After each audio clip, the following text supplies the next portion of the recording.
भारत हमको जान से प्यारा है, सबसे न्यारा गुलिस्तां हमारा है। भारत हमको जान से प्यारा है, सबसे न्यारा गुलिस्तां हमारा है। सदियों से भारत भूमि दुनिया की शान है, भारत माँ के चरणों में जीवन कुर्बान है। भारत हमको जान से प्यारा है, सबसे न्यारा गुलिस्तां हमारा है। भारत हमको जान से प्यारा है।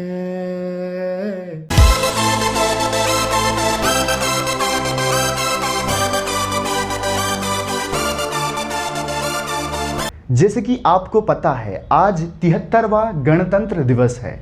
कौन सी बातें हमें गणतंत्र दिवस से जुड़ी हमें याद रखनी चाहिए, आखिर आज की ऐतिहासिकता क्या है। जैसे कि आपको पता है कि अपनी फंडामेंटल ड्यूटीज़ है कि हमें अपनी ऐतिहासिकता को याद रखना चाहिए। हमारी इतिहास इतनी समृद्ध और इतनी प्रेरणादायक है कि हमें इसको दोहराने पर गर्व की अनुभूति होती है। आप में से कई सारे लोगों को पता होगा कि गणतंत्र दिवस जो है क्यों मनाया जाता है, लेकिन आज कुछ आपको बहुत ही नया जानने को मिलेगा। तो चलिए आज जो है शुरू करते हैं। हम सबको पता है कि हमें आज़ादी कब मिली थी। 1947 15 अगस्त को हम आज़ाद हो गए थे, आप सब जानते हैं। और उसके बाद हमारा संविधान यानी हमारा रूल बुक, हर एक देश को चलाने के लिए जो है कुछ न कुछ रूल्स होते हैं। तो अपना जो रूल्स यानी कि अपना संविधान जो बन के तैयार हुआ था वो हुआ था 26 नवंबर 1949, और हमारा संविधान जो है वो लागू हुआ था 26 जनवरी 1950 को। इसीलिए हम रिपब्लिक डे यानी कि गणतंत्र दिवस जो है मनाते हैं। इसके पीछे की कहानी इतनी नहीं है, हम आपको लेके चलेंगे आज से 92 ईयर्स पहले। यानी आपके दिमाग में, आपके जहन में एक सवाल उठेगा कि अगर संविधान 1949 में ही बन गई थी 26 नवंबर को, तो हमने फिर 3 महीने वेट क्यों किया। आखिर 26 जनवरी की क्या इतिहास है। बहुत ही बेहतरीन इतिहास है। आपको जान के हैरानी होगी कि हमारी असली आज़ादी जो है हमने 1930 में ही ली थी।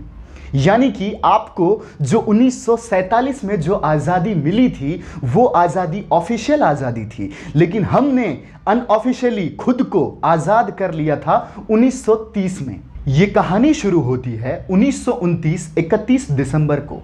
31 दिसंबर मतलब भारत मतलब कांग्रेस। क्यों? क्योंकि सबसे ज़्यादा जो समर्थक लोग थे वो कांग्रेस के लोग थे। तो कांग्रेस के लोग ने पूर्ण समर्थन के साथ एक लेटर प्रस्ताव किया। उस लेटर में यह बताया गया कि हम एक ऐसा दिन चुन रहे हैं जहां से हम अपनी आज़ादी को मनाएं, चाहे हमको अंग्रेज आज़ादी दे या नहीं दे, हम अपनी आज़ादी मनाएंगे। हमको आज़ादी चाहिए, इससे कम हमको कुछ नहीं चाहिए। तो रावी नदी के किनारे 31 दिसंबर से लेके 26 जनवरी तक एक झंडा फहराया गया, और तिरंगा जो झंडा है ये पूरे देश में एक एक आदमी ने इस दिवस को जो है मनाया। यहीं से निकल के आता है 26 जनवरी की महानता। आखिर 26 जनवरी को ही क्यों चुना जाता है? तो 26 जनवरी को ये ऐलान किया गया कि हम अपनी आज़ादी आज से यही दिन मनाएंगे, चाहे हमको अंग्रेज आज़ादी दे या नहीं दे, हम अपने आप को आज़ाद करते हैं। ये दिन को ही पूर्ण स्वराज दिवस के नाम से मनाया जाता था। तो हम ऐसा भी कह सकते हैं कि आज जो आज़ादी आप 1947 में मनाते हो, ये असली आज़ादी जो है हम 1930 में भी मनाते थे, और 1930 से ही हमने शुरू किया मनाना, जो कि 1947 तक हम इसको पूर्ण स्वराज दिवस के नाम से मनाते थे। अब आप कड़ियां जोड़ पाएंगे कि 26 जनवरी की महत्व क्या है। आज जो आप 1947 को आज़ादी मनाते हो ऑफिशियली, इससे पहले भी आज़ादी मनाई जाती थी, उसको पूर्ण स्वराज दिवस कहा जाता है। जैसे कि आपको पता है 1949 26 नवंबर को अपना संविधान बन के तैयार हो गया था।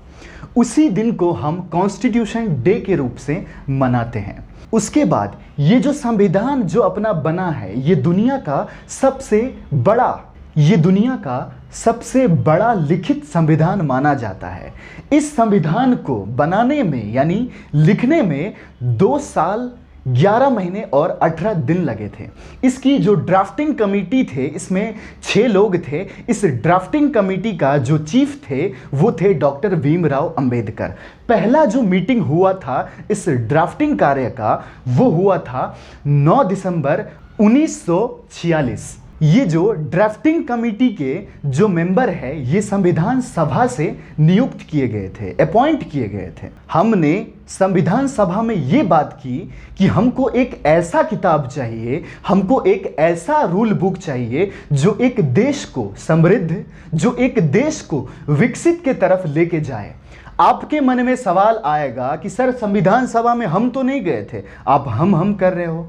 आप नहीं गए थे, आपका वोट गया था। आपने जिसको वोट दिया था उसने रिप्रेजेंट किया था संविधान सभा में। जैसे कि आपको पता है कि अपना जो रिप्रेजेंटेशन होता है वो इनडायरेक्ट होता है। हम डायरेक्ट सभा में नहीं बैठ सकते क्योंकि इतनी डाइवर्स कंट्री है। हमको रिप्रेजेंटेटिव के थ्रू संविधान सभा में या किसी भी सभा में बैठा जाता है। इस कमेटी के द्वारा एक प्रस्तावना बनाया गया जिसको हम प्रीएम्बल बोलते हैं। प्रीएम्बल मतलब कि हमारे देश का संविधान कैसा होना चाहिए, उसका आउटलाइन कैसा होना चाहिए, हमारे देश कैसे समृद्धि की ओर बढ़ेगा।